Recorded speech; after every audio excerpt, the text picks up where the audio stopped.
A big issue for Anambra governorship election. This year will not be different. You're absolutely right. It's building up, especially with the INEC timetable, followed by the party timetable, and the gladiators are all warming up. So we're expecting a very, very tough fight, but it's good. We're prepared. You're also prepared to go into the contest? More than prepared. I'm already in the contest with my 2 hands and 2 legs, and they are feeling our presence already. It will be quite interesting. Now, what do you think you can bring in into Anambra, rich in human resources, full of entrepreneurs, rich in trade, and of all that? It's a challenging task for anybody who wants to lead Anambra. So what do you think are the stuff you're going to bring in? You're absolutely right, because Anambra is a unique state. It's different from many other states in the country. The people are unique. Our way of life on entrepreneurial area, it's unequal. So what I am coming in with is coming in to fill in the gap. And that gap is in a state where you have a whole bunch of intellectual, successful entrepreneurs, the masses, and of course, the every other day people who are around. They form the majority of the group. We had in the past not seen somebody who particularly have an in-between qualification to be able to relate with entrepreneurs, to be able to relate with the educated, to be able to relate with the masses. So for me, having grown up in the environment, started off my life in Onitsha market with my father, I'm grounded in what's going on the grassroots. Having grown in my village until I traveled overseas for my course, my degrees, then having gone to obtain my education to the highest level, that brings me to the other category of the people. And having joined entrepreneurial activities at the end of my studies, and having been blessed in it by the special grace of God, it keeps me in that position. So I have this understanding of what is required for birth. So I'm coming in with all those experience to bring the necessary difference in Anambra. And obviously, coming with that, it is obvious that I'm not coming for any other reason except to work for legacy, to bequeath a legacy. I am coming looking for a bigger platform to be able to actualize things I am already doing in every day of my life. The 10-point agenda we put together with my team is practical. It is out of our real assessment of the need of the people. What is lacking? It's not typical manifesto rhetorics. Each and every one of them, we can prove that we are doing that already in one way or the other We'll come in our to individual we'll come to the 10-point agenda.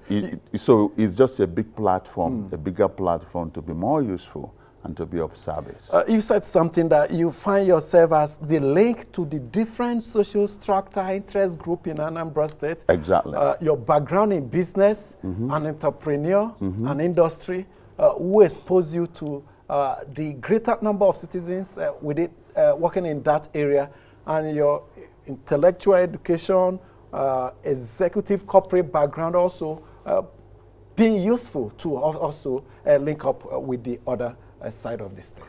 Exactly, because I understand the needs of both sides of the divide, and I've been existing in each and every one of those areas. So bringing them all together, because you cannot be, I am not claiming that I will be the governor that know all.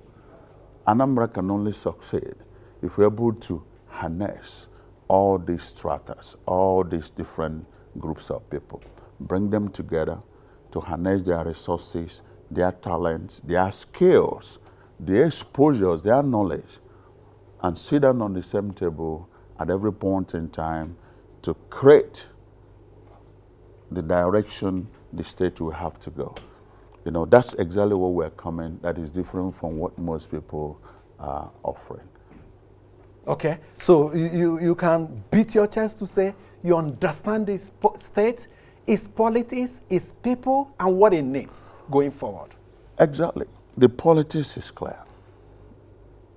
I, like you've just mentioned here, I'm a political scientist, PhD for that matter.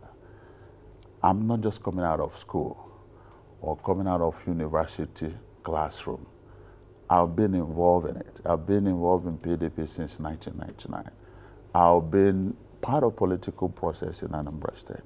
But initially, I had thought that I can support a political process without running for elective office. And I've been doing that with my resources, with my God-given intellectual endowment, trying to get in the right people who are more willing and available to run the race.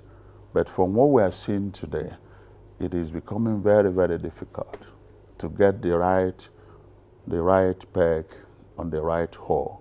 So, and looking at my time and my age, if you waste another opportunity to get the right person here, we probably might not be able to make the impact we need. So you're at your prime now? I am at my, you can look at that, Amechi, and you can say that. I am at my prime. And for me, in so many other aspects of life, God has been very, very, very gracious to me. I appreciate that. I appreciate Him every day. And what is left for me now is to give back, knowing the background we all came from and where we are today. This is the right time for me, and that was why I made myself available and prayed to God and say, "Oh Lord, if it is your will, here I am to serve." You made yourself available. We are in a society and country where people will say there were pressures on them to run, and people convinced them to take this step. But you're here, you're telling us that you took the decision after some introspection. Yes, Amechi, I can tell you 100%. Nobody begged me to run. I weighed things around me. I knelt down, I fasted, I prayed, I went into communication with God over a period of time and presented my intentions to Him and waited for response and had the feeling that I believe in my mind, in my spirit, in my soul was positive. And because I asked God, if it is your wish and your way for me to go, I can only count on you. And if you, because I know when you send me, you will provide all that is needed for it. You will provide the right people we need to get to the destination. And I am available. And having done that with God, and then I have to get out there doing some consultations, because God obviously used people to get the job done. I sorted the view of different people that mattered to me in my life, expanded the scope, continued to expand it, and at the end of the day, I felt I had the right positive vibes that I needed to take decision to get into the race. So it is my choice, and for that reason, my vision is very clear. The programs we have are very clear, because I'm not just running for running's sake. And I had to review the intentions, and I had to put together people. You know, like I said, I repeat, I don't have monopoly of knowledge. And as a leader, you don't. It's a matter of how many people you have in your team that have the capacity. Putting them together. And Anambra has these people in abundance. So I am glad that my presence, my availability is attracting all those from far and near. And together we're deliberating, we're strategizing, and then taking it day by day, one step at a time. We'll come to that much later. There was one point you made. You've been a businessman for some time and also a founding member of the PDP. So how have you been combining politics with your businesses? You have a series of businesses. You're in the entertainment world. You're into security. Your latest business, United Airlines, was launched. It took to the air very recently. Some success story. How have you been managing both? And how will you take that into governorship, business interests, and service to the people? First of all, we give glory to God for the successes. I don't believe that politics is for those who have nothing to do. Politics for me is not a profession, it's a vocation. You are supposed to be having something where you earn your daily income, where you practice your vision, where you practice your God-given skill. It is at the right time and the right point you are supposed to bring that skill into governance. So having come into governance with that right skill, that's the only time now you can make politics and make it right. So I really think that for me, there is no friction with it. Modern day businesses are structures to run by themselves. I see myself as a venture capitalist, and I set up businesses and allow it to run. So bringing that skill into leadership, into governance, that's what is missing. We need in Nigeria, especially in Anambra State, a governance that runs like strictly principles of business, where you have efficiency, where you have accountability, where you have clear deliverables. And that's why in our presentation, we see what we're coming to do as a project. A project requires planning. It requires real deep thought. It requires bringing a whole team together. If you're a project coordinator, you don't have to be an architect. For instance, if it's in the area of construction, you don't have to be an architect. You don't have to be an engineer. You don't have to be a plumber, mechanical, and all that. But it's just your ability to understand what is needed to actualize a project, and then your ability to source the right team members to sit down, understand what the design and the project is all about, and being able to implement them efficiently, timely, with expected quality and deliverables. So that's what we're bringing to governance. And I think that is what is missing. Because if you look at it in Anambra State, we have a whole lot of individuals who have succeeded in managing their private enterprises. Why are they not brought into governance? That's the way we look at it. So when you see political professionals who come into governance, they look at it from a different point of view. So for us, we are bringing those skills that we have practiced that helped us in our own private world into political leadership.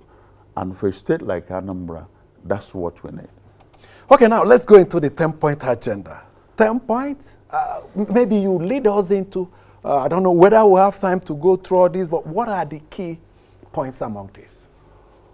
Well, to start with, this 10-point agenda comes from our own practical understanding of the problems of Anambra State. It is meant to cover, provide services to all areas. For instance, you have rapid rural development. Governance have been missing in our rural areas. The way our system is developed, leadership is supposed to come from bottom up. The local government areas, the zones, and all that. But today, the local government areas have been so incapacitated. And it is through the local government leadership that the people on the grassroots feel the presence of government. So we have a strong plan to bring it back. Local government must be independent, And most of the programs we are going to generate around the local government areas must come out of a very strong need assessment of those areas. Because what I need in my local government in Idemili, or my hometown, which is already a metropolitan and urban town, capital of a major local government area, might be different from what somebody else needs in Orumba South, or might need in the northern local government of Obiora. So we have not studied all those things and felt that we are going to start from bottom up. So with that, we also believe that those rural development areas must have to have a participatory leadership of the community. It must have a participatory leadership of all the community. We have a unique system in Anambra State, which is in our culture. So you were on a bottom-up approach. Yeah, bottom-up approach. Yes, getting to know the needs of the people. The needs of the people. Forcing. Rather than forcing, and then letting them know our vision, getting their own buy-in, and then participating in it with us. Certain developments I was trying to say in our communities in Anambra State came from the communities. Community schools built by the communities handed over to the government. Community roads, community infrastructures. This is our typical way, and it's unique in Anambra State. Up to today, if you go to some hometowns, you see some individuals doing 2-3 kilometers of roads. When they finish, they go to the other one. When they finish, they keep on, participating in their development. So government is just coming in now to create an enabling platform, the partnership that is required to facilitate and enhance that. We are coming from that. That will bring a quicker filling and presence of government in the rural area. So that's what that's. If you talk about this case, they have social welfare and poverty eradication. You cannot only assess your success by the kilometer of road you have built or by the number of buildings you have erected or bridged. Governance must be for everybody. We are coming in to be governor for everybody. For those who cannot even drive on the roads. Do you know that I have a foundation called Pro Valley Humanity Foundation? The activities of those foundations had opened my eyes. There are some to issues of poverty reduction? Issues of poverty and neglect. My team had discovered so many old people and homes that nobody had visited in the last 3, 4, 5 months. They are living alone. They have nothing to eat. They feed on anything around them. Their houses are dated, are not kept. Nobody washes their clothes and all that. They are available in every community. So a government that does not reach out to every individual who may not even know how to ask or who may not even feel it. Who are not even organized to get a voice. We're going to make ourselves available. The age in our society, days are gone when old people would want to invest everything they have on their children, believing that as soon as he graduates from the university, he gets a job and things get better. And then in turn, it becomes his own pension investment, start taking care of him. Those hopes are lost now.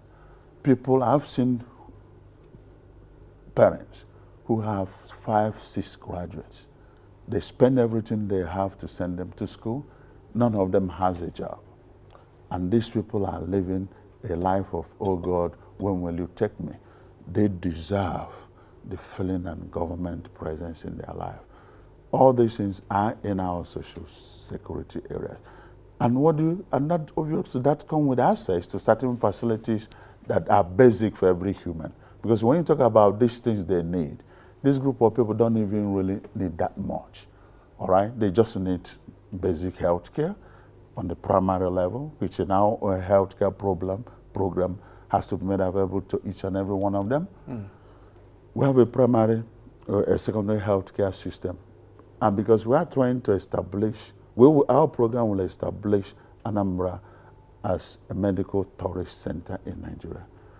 We've been approached by a whole lot of Nigerian Anambrarians who are professionals living overseas. They said, look, I am 60, I'm over 60, I've reached the peak of my career in America. I've set up a structure that is being managed by my own second generation. My children can run my hospital. But when I sit down and sleep, I feel sad that I've not done anything to help my own state. If somebody like you is a governor that you can appeal to, I'm ready to offer my services free of charge. I'm ready to bring my network. We need to establish these hospitals. We know how it happened in India. Our colleagues in India made India what it is. We want to bring it to Anambra State. So we're going to establish those things and use the resources we're getting from the medical tourism to feed the medical services that will go on the social welfare. That brings us to the diaspora affair. The strength of Anambra, we have a strong demographic distortion. Good number of our people are living outside the territory of Anambra. We have two categories of diasporans. Those living outside Anambra, but within Nigeria, and those who are living overseas. In each and every one of them, I fit the tap. I studied overseas. I still have some minimum interest overseas. I stay in Abuja partly. I stay in Anambra partly. I know the feelings. I know what is required to bring these people on board. So our government is going to establish Ministry of Diasporan Affairs. Serious engagement. I know that today you have an Anambra license office in Lagos, you have an Anambra license office in Abuja. What do they do? That's a big question. What do they do? But we are going to take license offices to majority of the cities where we have a concentration from our statistics, presence of Anambrans. Whether they're in China, we take our government to them. Whether they're in London. Not to wait for them to come. No, we take our government to them. They need to know what we're doing. We need to know what they can offer. We need to engage them. So I am the only person in this race who can easily, so we're going to convert that brain drain into brain gain. I am a recipient of Brain Gain Award in New York about 13 years ago.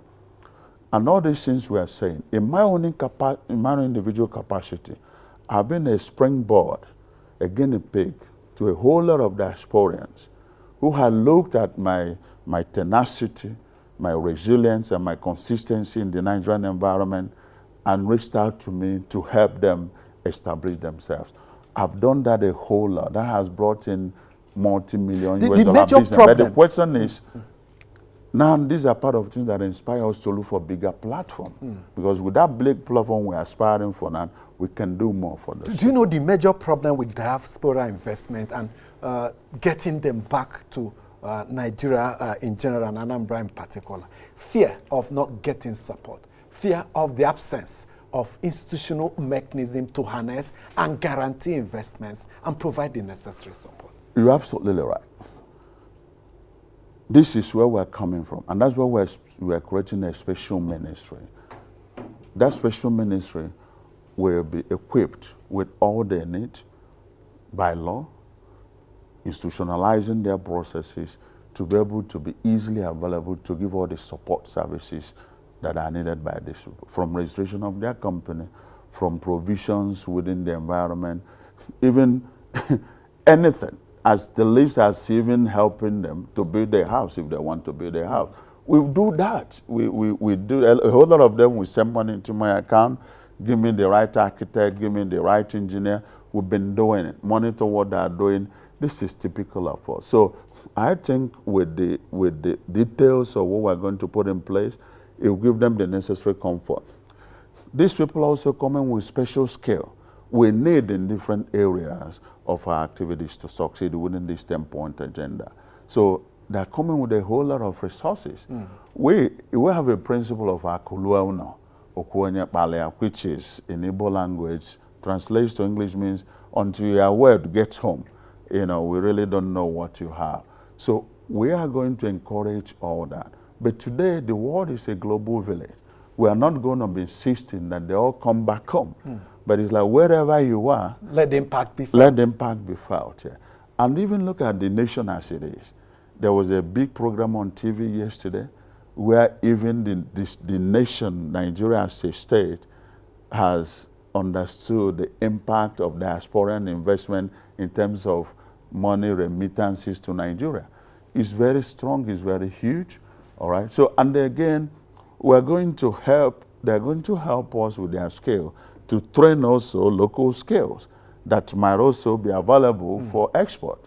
In this time, we are not going to be sending young, able-bodied men and women walking across the desert and finding themselves in strange countries with no skill, with no mission, with no intention. It might interest you to know that recently a cousin of mine was employed from Nigeria with all the full resident permit, work permit, large salary to work in UK as a radiographer. We understand the security threat around the nation, which unfortunately, in a position as a governor, you can't cover the entire nation. But we're coming with a guarantee that applying our security strategies and plans, which have been studied practically to suit our specific needs, it should be both conventional and unconventional. With this put together, we're going to have a well-secured state. This is not about talking. You had mentioned that I am already in a security related activities, and I've been involved in providing this safe environment, starting from my community to my local government, and in some occasions have intervened critically in some strategies that would even help for safety of the state and the nation. So it's a very, very comfortable area for us. And I can tell you as we speak, if we have to take over Anambra tomorrow, not next year, if our team to implement this are already ready and on ground. The plans are very, very clear, and they, as a matter of fact, the day we went to visit the party secretariat to declare our intention, I was there with that squad. I appointed this man, this man, they're going to head our security team, both conventional and non-conventional.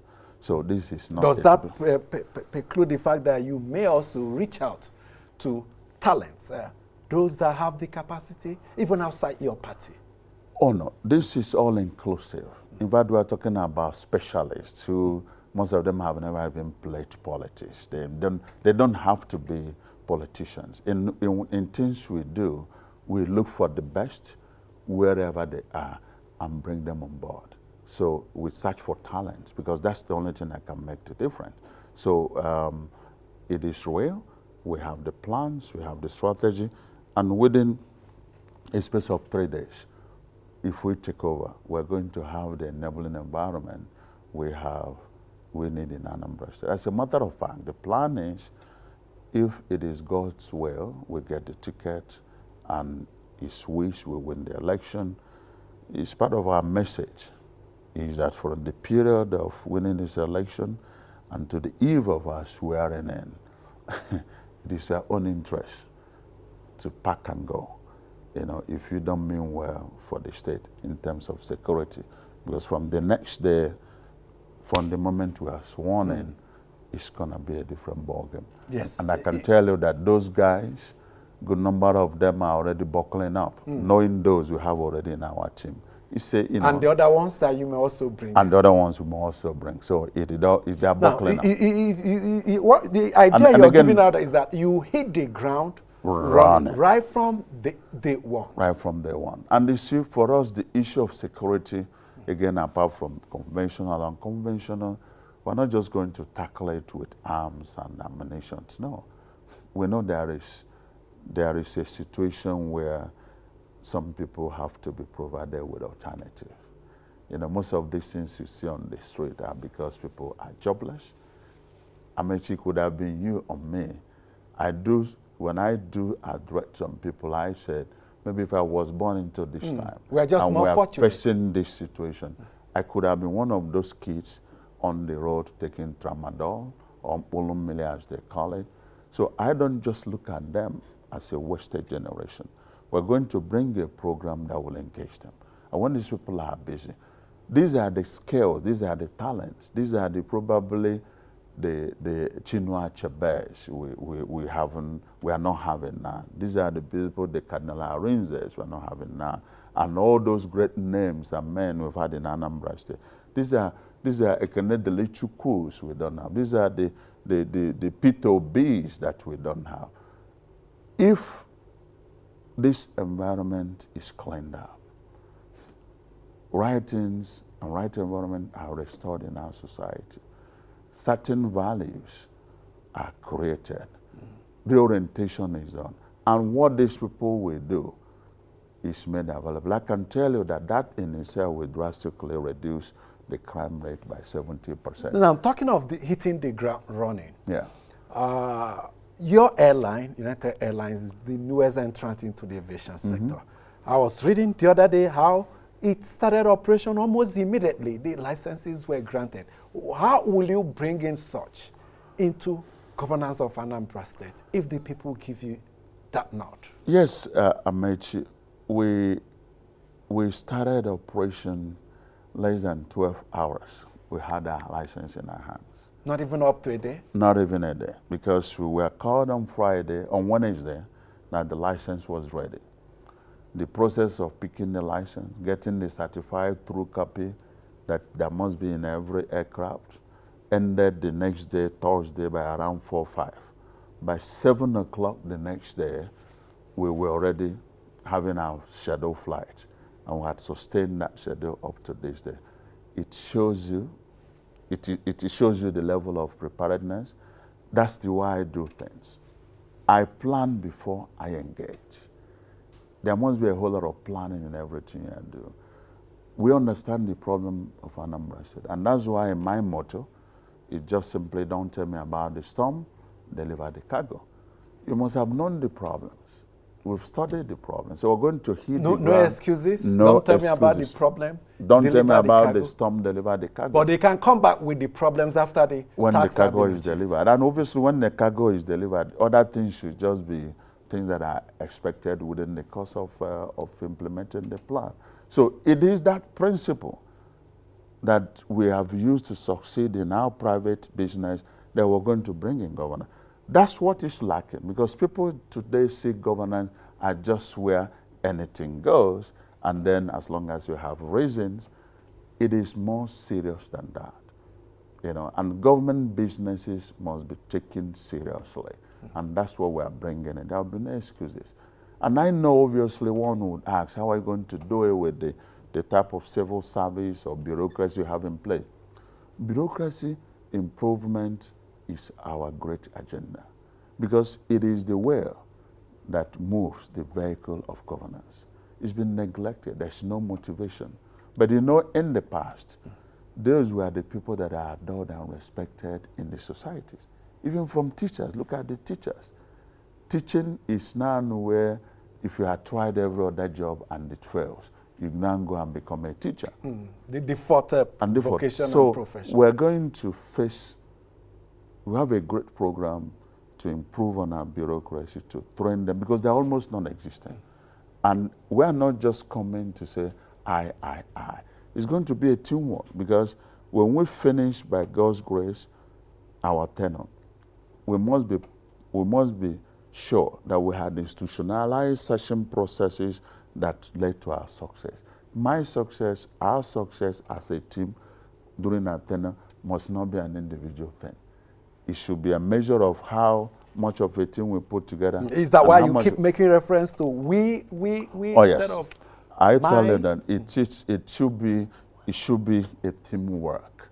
It's a teamwork. That's why we could name our agenda project. You see, if you look at the project, you must have thought about it.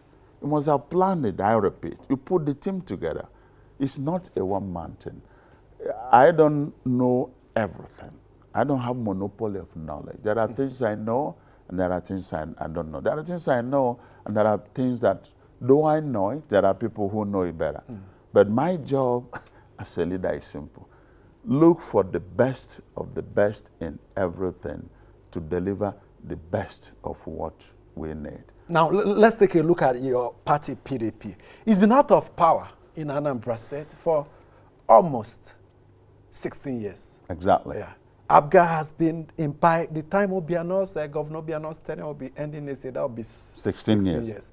It will be pretty difficult for such a party to bounce back and challenge for the governorship of the state. You're absolutely right. ABGA has been there. You understand that it's just about the only state they have, and have made governance to be just what happens in Anambra State. And to add to that, by the time the last election that PDP won was 2003. So by 2023, the next general election, and by this November, any child born after the last election of PDP from 2003 up to date should be about 18 years. They are of age to vote. And the only thing they know in Anambra State that is governance is ABGA. So another 2 years, those that were born within ABGA would have come of voting would have come of voting. Yes. So some of them already are voting age, those who were born after 2003. Yes. It's a big task. And I'm not taking it lightly. But I think I have the solution. I know the strength of ABGA. We've started for the past 3 years to start dismantling their structures, both institutional and otherwise. We don't expect that it will be easy. But the added advantage that any candidate coming out of PDP must be able to be seen as somebody who has not only capacity to win the ticket of the party or to win the election, but must have to prove to the people that he has the capacity to deliver on something a lot better than what ABGA has offered. Now, and that can not only by rhetorics. For the PDP, someone who win the primary? It's not, you have to be able to win the ticket. Unify the party. Unify the party, win the election, and more importantly, have a strong program of deliverance. That is, you must be able to show that you can implement and deliver on that program. That, for me, is the most critical aspect. It is it's very, very critical. Last one. It's not theory. It's not rhetorics. And for you to be able to prove it on the Anambra, you must have also shown records. If you say you will do this, you must show what you have done, because there's no time. From the known to the unknown. For the known to the unknown, because they have a government that is in place. All right? And yes, they are not doing great, but they are doing their best. Certain people, their yardstick to evaluate governance in Anambra today is what they know that is happening with ABGA, which is, have they given me motor park to run? Are they building 2-kilometer road that leads to my house? Are they giving me revenue collection? That's for them what governance is. But governance is a lot more.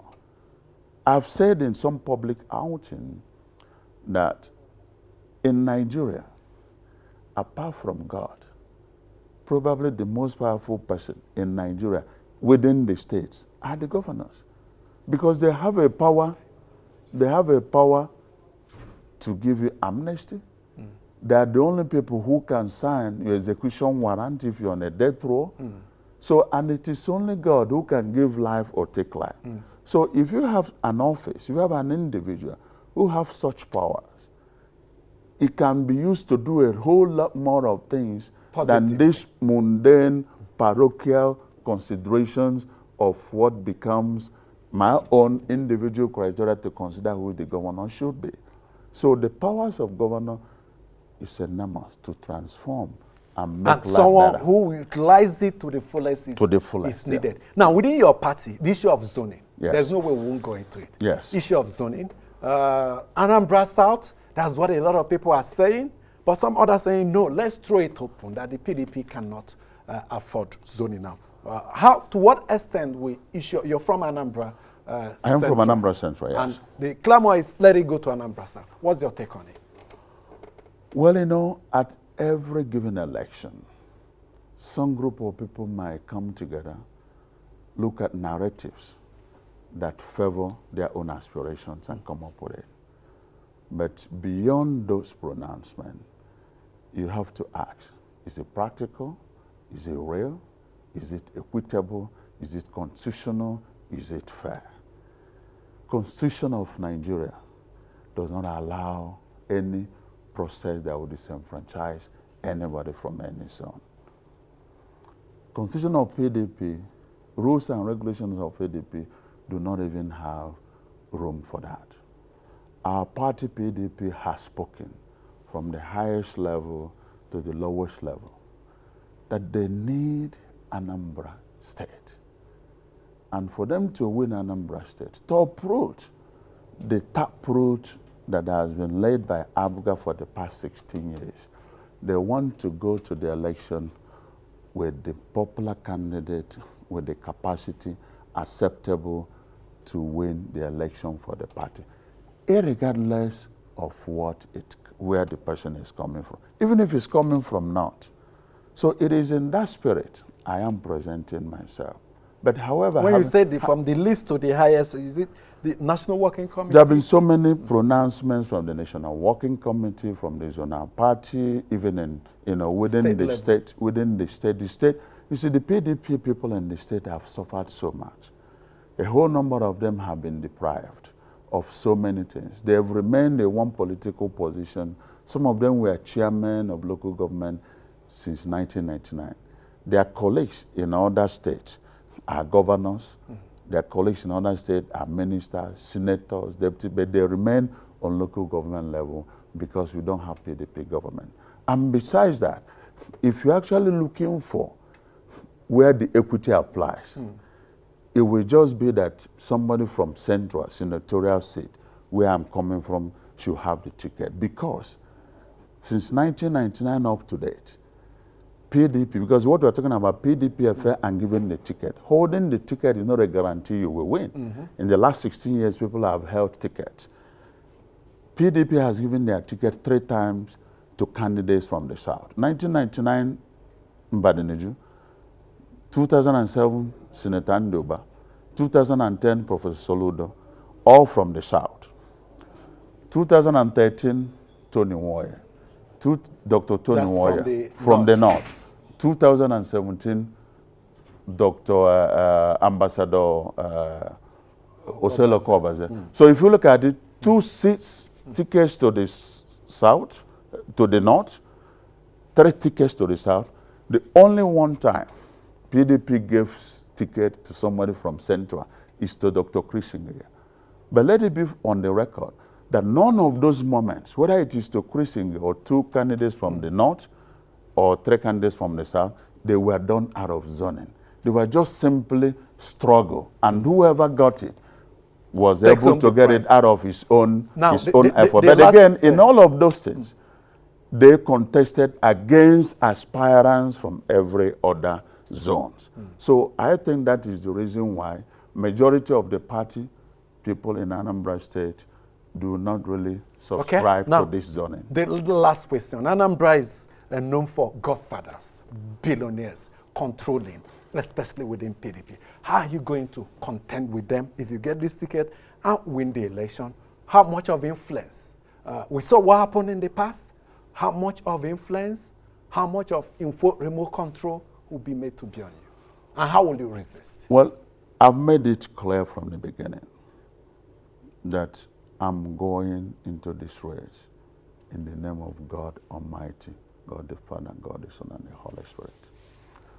When we win the ticket, we are going to be governor for everybody. The godfathers, I don't think there's any godfather in Anambra State who is not my friend. You know, those godfathers in quote. We relate on very, very personal ground.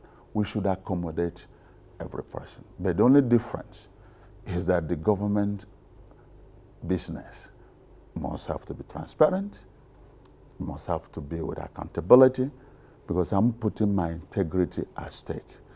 Let me tell you, if the godfathers want to benefit from the government, by the time we finish as governor of Anambra State, if we are not able, if our regime is not able to, if we have 50 billionaires in Anambra State, if our regime is not able to create another 25 billionaires, we've not achieved anything.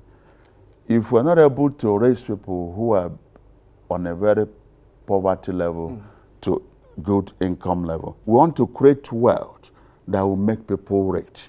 So both the godfathers and otherwise will participate in the process from the wealth we will create, but we are not going to dip our hands into the government purse to satisfy anybody. That's very crucial. We're going to create wealth that everybody will have his own fair share. So with that, I think they will be very, very comfortable.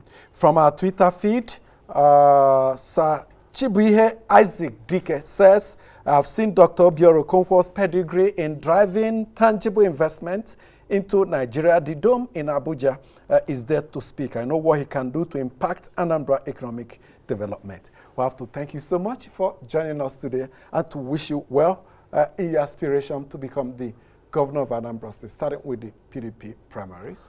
So it's my pleasure to be here, Amechi. Now, give us one sentence as you get set to leave. Your message to people in one sentence. The message you're coming with. Well, my message to my fellow Anambrarians in the Anambra is that November 6th election is very critical.